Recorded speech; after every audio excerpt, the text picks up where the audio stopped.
3 કલાકને કુલ ગુણ છે 80। આવા અનેક પેપર સ્ટાઇલ રિલેટેડ વિડીયોઝ જોવા માટે અમારી ચેનલને લાઇક કરો, શેર કરો અને સબસ્ક્રાઈબ કરો। વિભાગ એ ગદ્ય વિભાગ, જેના ટોટલ માર્ક્સ છે 20 માર્ક્સ છે। ક્વેશ્ચન નંબર 1, નીચેના જોડકા યોગ્ય રીતે જોડી ફરીથી લખો। જે જોડકા આપેલા હશે તે તમને તેમાં 4 વિગતો આપેલી હશે, ટોટલ માર્ક્સ છે 4।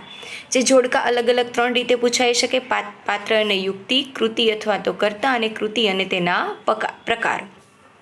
તો આ તમારે 4 માર્ક્સમાં પૂછાશે। આ 3 પૈકી ગમે તે એકનું જોડકું પૂછવું, તો આ 3માંથી કોઈ પણ એક જોડકું પૂછવામાં આવશે અને દરેકનો એક ગુણ રહેશે। મતલબ તમે જે જોડકું પૂછવામાં આવ્યું છે તેમાંથી કોઈ પણ એક જોડી પણ સાચી જોડો તો તમારો 1 ગુણ મળશે તમને। તેમાં જ છે વિભાગ અમાં બીજો પ્રશ્ન, આપેલ વિકલ્પોમાંથી યોગ્ય વિકલ્પ પસંદ કરી ખાલી જગ્યા પૂરો। જે તમને વિકલ્પ આપેલા હશે તેમાંથી તમારે યોગ્ય વિકલ્પ પસંદ કરીને ખાલી જગ્યા પૂરવાની છે। જેના માર્ક્સ છે 2 ખાલી જગ્યાઓ પૂછવી, કૌંસમાં વિકલ્પ આપવા। જેમાં તમારે 2 ખાલી જગ્યા પૂછેલી હશે અને કૌંસમાં તમને વિકલ્પ પણ આપેલા હશે અને દરેક વિકલ્પનો 1 ગુણ। સેક્શન એમાં આપેલ પ્રશ્નોના એક વાક્યમાં ઉત્તર લખો। જે તમને પ્રશ્નો પૂછેલા હોય તેના તમારે એક વાક્યમાં ઉત્તર લખવાના રહેશે। 4 પ્રશ્ન પૂછવા, જેમાં તમને 4 પ્રશ્ન પૂછવામાં આવશે અને દરેક પ્રશ્નનો 1 ગુણ રહેશે। આપેલ પ્રશ્નોના ટૂંકમાં ઉત્તર લખો। જે પ્રશ્ન તમને પૂછવામાં આવેલા છે તેના તમારે ટૂંકમાં ઉત્તર લખવાના છે। 3 પ્રશ્ન પૂછવા અને કોઈ પણ 2ના ઉત્તર લખવા। જેમાં તમારે 3 પ્રશ્ન પૂછવાના છે અને કોઈ પણ 2 પ્રશ્નના ઉત્તર લખવાના છે અને દરેકના 2 ગુણ તમને, મતલબ એક ક્વેશ્ચનના 2 માર્ક્સ મળશે। આપેલ પ્રશ્નોના સવિસ્તાર ઉત્તર લખો। જે પ્રશ્ન તમને આપેલા હશે તેના તમારે સવિસ્તાર, એટલે કે તમારે ટૂંકમાં નહીં પરંતુ તે પ્રશ્નના યોગ્ય રીતે સવિસ્તાર જવાબ લખવાનો છે। 3 પ્રશ્ન પૂછવા અને કોઈ પણ 2ના ઉત્તર લખવા। જેમાં તમને 3 પ્રશ્ન આપવામાં આવશે ને તેમાંથી તમારે કોઈ પણ 2ના ઉત્તર લખવાના રહેશે। દરેકના 3 ગુણ, મતલબ એક સવાલના 3 ગુણ। પછી આપણે જોઈશું વિભાગ બી, પદ્ય વિભાગ।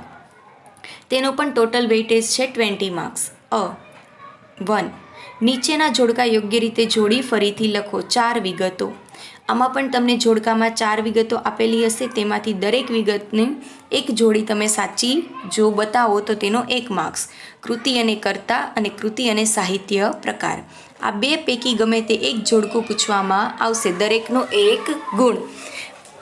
આપેલ પ્રશ્નોના એક વાક્યમાં ઉત્તર લખો। જે તમને પ્રશ્ન પૂછવામાં આવશે તેનો તમારે એક વાક્યમાં ઉત્તર લખવાનો છે। 4 પ્રશ્ન પૂછવા, દરેકનો 1 ગુણ। તો આમાં તમને 4 પ્રશ્ન પૂછવામાં આવશે અને પર ક્વેશ્ચન 1 માર્ક। કાવ્ય પૂર્તિ કરો। કાવ્ય 1, 9, 17માંથી કાવ્ય પંક્તિઓ પૂછવી। જેમાં તમને કાવ્યની એક લાઈન આપેલી હશે અને છેલ્લે બીજી એક લાઈન આપેલી હશે, તેના વચ્ચેનો જે કંઈ પણ ભાગ આવે તે તમારે લખવાનો રહેશે। તે તમારા કાવ્ય નંબર 1, 9 અને 17માંથી પૂછવામાં આવશે। જેના માર્ક્સ રહેશે 2। આપેલ પ્રશ્નોના ટૂંકમાં ઉત્તર લખો। 3 પ્રશ્ન પૂછવા અને કોઈ પણ 2ના ઉત્તર લખવા। નીચે તમને જે કંઈ પણ પ્રશ્ન આપે તેના તમારે 3 પ્રશ્ન પૂછેલા હશે અને કોઈ પણ 2ના ઉત્તર તમારે લખવાના અને પર ક્વેશ્ચન તમને 2 માર્ક્સ આપવામાં આવશે, મતલબ કે દરેકના 2 ગુણ। આપેલ પ્રશ્નોના સવિસ્તાર ઉત્તર લખો। સવિસ્તાર ઉત્તર લખવાના છે। 3 પ્રશ્ન તમને પૂછવામાં આવશે અને તમારે કોઈ પણ 2ના ઉત્તર લખવાના રહેશે અને દરેકનો 3 ગુણ, મતલબ તમારું ટોટલ વેઇટેજ રહેશે 6 માર્ક્સ। પછી છે વિભાગ સી, વ્યાકરણ વિભાગ છે, જેનું તમારે ટોટલ ભારાંક છે 16 માર્ક્સ। માગ્યા પ્રમાણે ઉત્તર લખો। પ્રત્યેક પ્રશ્નનો 1 ગુણ, મતલબ આવા તમને 16 સવાલ પૂછવામાં આવશે વ્યાકરણમાંથી અને દરેક પ્રશ્નનો 1 ગુણ છે। જેમાં પહેલો પ્રશ્ન હશે જોડણી સુધારો। 2 જોડણી અશુદ્ધ મૂકવી।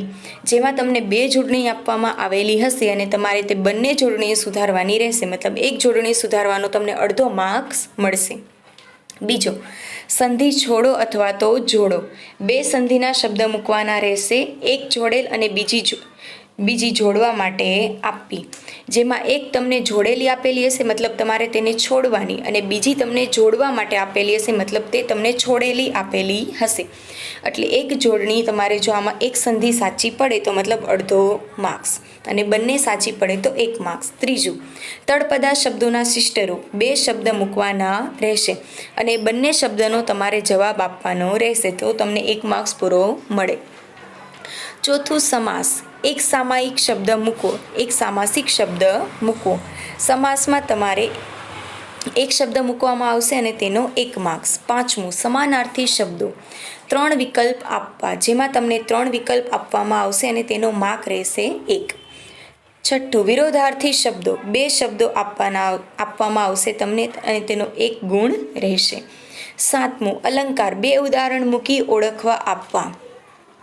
તમને 2 ઉદાહરણ મૂકીને તેમને ઓળખવાનું આપવાનું કહેશે, જેનો ગુણ છે 1. 8મું, રૂઢિપ્રયોગ. 3 વિકલ્પ મૂકવા. રૂઢિપ્રયોગમાં તમને 3 વિકલ્પ મૂકવામાં આવશે અને તમને 1 ગુણ છે, એક રૂઢિપ્રયોગનો. 9માં, કહેવતનો અર્થ. તમને એક કહેવત આપવામાં આવશે અને તેનો તમારે અર્થ સમજાવવાનો રહેશે ટૂંકમાં, એનો માર્ક્સ છે 1. 10મું, શબ્દ સમૂહ માટે એક શબ્દ. શબ્દ સમૂહ માટે એક શબ્દ. તમને એક વાક્ય આપવામાં આવશે અને તેનો તમારે એક શબ્દમાં જવાબ આપવાનો રહેશે, જેનો માર્ક રહેશે 1. 11, લિંગ ઓળખવી. 2 શબ્દ મૂકવા. લિંગ ઓળખાવાની રહેશે તમારે અને તેમાં 2 શબ્દ મૂકવામાં આવેલા હશે, જેનો ગુણ છે 1. 12, વાક્ય પ્રયોગ. કર્તરી, કર્મણી, ભાવે અથવા તો પ્રેરક. ગમે તે 2 વાક્ય પ્રયોગ બનાવવા આપવા. તેમાંથી તમારે કોઈ પણ 2 વાક્ય પ્રયોગ બનાવવાના રહેશે અને તેના માર્ક્સ રહેશે 1.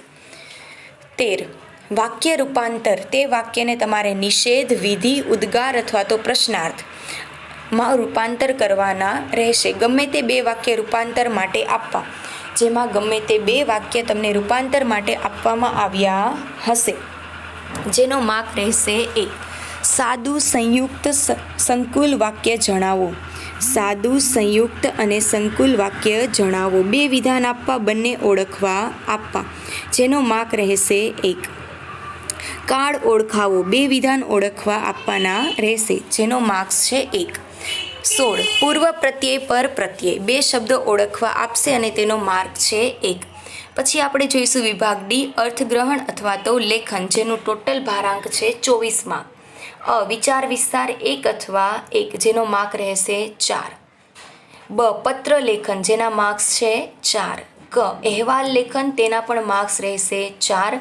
ગદ્યાર્થ ગ્રહણ, તેના માર્ક્સ રહેશે 4. અને નિબંધ લેખન, જેના માર્ક્સ રહેશે 8. મુદ્દા પર આધારિત આશરે 200 શબ્દોમાં નિબંધ લખો. મતલબ તમને જે નિબંધ પૂછવામાં આવે તે તમારે 200 શબ્દોમાં લખવાનો રહેશે. 3માંથી કોઈ પણ 1 નિબંધ લખવો અને 3માંથી કોઈ પણ 1 નિબંધ લખવાનો રહેશે. આવા અનેક પેપર સ્ટાઇલ રિલેટેડ વિડીયોઝ જોવા માટે અમારી ચેનલને લાઇક કરો, શેર કરો અને સબસ્ક્રાઈબ કરો. તથા તમને આ વિડીયો કેવો લાગ્યો તે તમે કમેન્ટ બોક્સમાં જરૂર જણાવશો અને તમારા ફ્રેન્ડ્સને પણ શેર કરજો, જેથી તેમને પેપર સ્ટાઇલ સમજવામાં ઇઝી પડે. Thank you.